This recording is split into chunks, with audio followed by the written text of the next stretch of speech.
Let me begin this episode by indulging in some cerebral kite flying. Let me speculate, give opinion, even anticipate what would be happening next in Russia's war, not only with Ukraine but also with the larger Western world.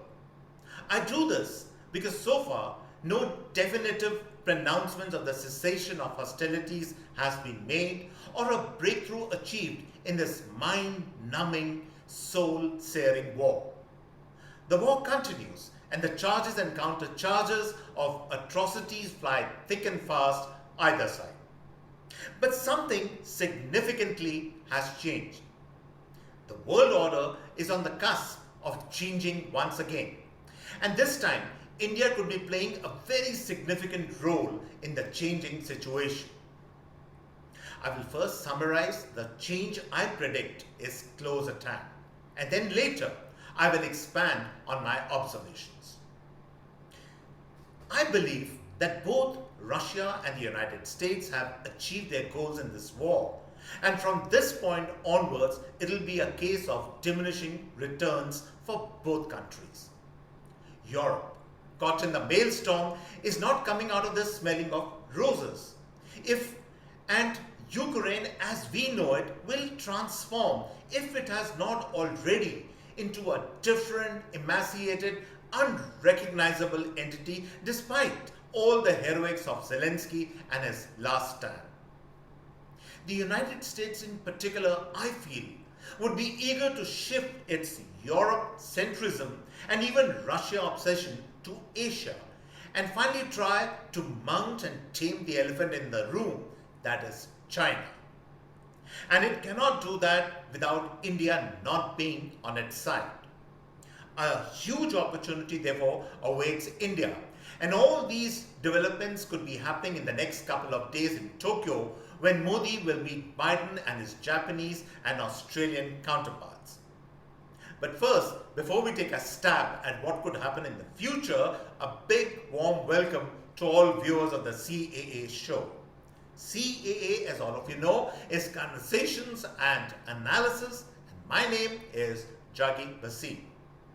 To watch a show, press the big red subscriber button on your screen, and subscription is of course completely free. First, let us first dispense the tall talk, the exaggerated claims either side, and understand what is really happening on ground zero. In the last decade alone, many countries besides Ukraine have been attacked and even invaded. But the kind of spotlight that has been put on Ukraine, that kind of occurrence has never happened before. There could be many reasons for it, but undoubtedly the leadership of the United States was a crucial factor that galvanized NATO and much of the entire Western world. The US drummed up its support to unheard of levels because they wanted to raise the humiliation of their botched Afghanistan withdrawal from public memory, re-establish their leadership credentials in Europe, and achieve a significant victory vis-a-vis Russia to shore up Biden's leadership mettle back home against the Republicans. They did not go after Russia to stop Russian expansionism in the West because there is no such thing. No doubt, the Russians have their sphere of influence, which extends to countries like Ukraine, Poland, Finland, Moldova, etc. But that's it.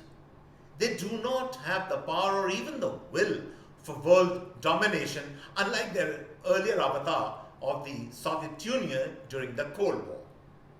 And Russia certainly does not have the economic heft and even the military might of their best friend China, which fancies itself as the expanding Soviet Union of an age long gone past. So, if Russia waged war to stop NATO expansion close to and maybe inside even its borders, and America pushed its moral, financial, even military muscle in opposing Russia in the war, what have both sides achieved so far? America certainly has won the propaganda war, and some might even say the moral war, by fully supporting the beleaguered Zelensky. They have banded and stitched together the Western alliance with great success. But they have not been able to wield Russia's will and, more ominously, Putin's resolve to continue waging war to secure its military aims. Russia has lost enormously in terms of both men and materials in the war, but significantly they have what they wanted all along. They have grabbed Mariupol, eliminated the fearsome Azov battalion threat, and they are completely, or to a large extent, in control of southern and eastern Ukraine with all access points to the strategic Black Sea. They can fire at will and destroy chunks of Lviv, Kyiv and Kharkiv whenever they want to without the bother of occupying these cities. But in the process, they have also lost, because the cleavage that has opened up between them and the Western nations, that will take years and years to fill, if it does at all. It would be ironic that they are sitting on so much gas and mineral wealth, but there would be no takers in the world for their resources. Russian isolationism is no longer a possibility, but a reality. That is why I say both America and Russia have won and lost at the same time. But the problem for the Americans is a little more complex. Russia can easily suppress dissent at home and the economic pain. But the economic pain in the US, the president and his party will have to pay if the economic pain stretches on and on. Oil and food inflation is at an all-time high in the US, and Biden's popularity has plunged to an all-time new low. Therefore, it is my argument that America has achieved what it could from this war, and perhaps the time has come for it to shift the focus away from Europe and Ukraine and focus on the Indo-Pacific region. Europe's economic growth for decades and decades has not varied and stagnated, but it is a different ballgame in the emerging economies of Asia. The US knows its prosperity and its trading prowess will grow only more with engagement with Asian countries. That is where the future lies for them. But China is a stumbling block in these efforts, and the US realizes that it needs India's blue water navy and its military might and open markets to counter China economically and open new supply lines. India, of course, benefits from technological upgradation by America and a redirect and establishment of new supply lines in the country. Both countries will enormously benefit from this arrangement. It is my guess that Biden will take Modi into confidence in Tokyo on America's new priorities and perhaps a shift away from Europe to Asia. India, on its part, must play its cards deftly and project its sense of being important without being supplicant.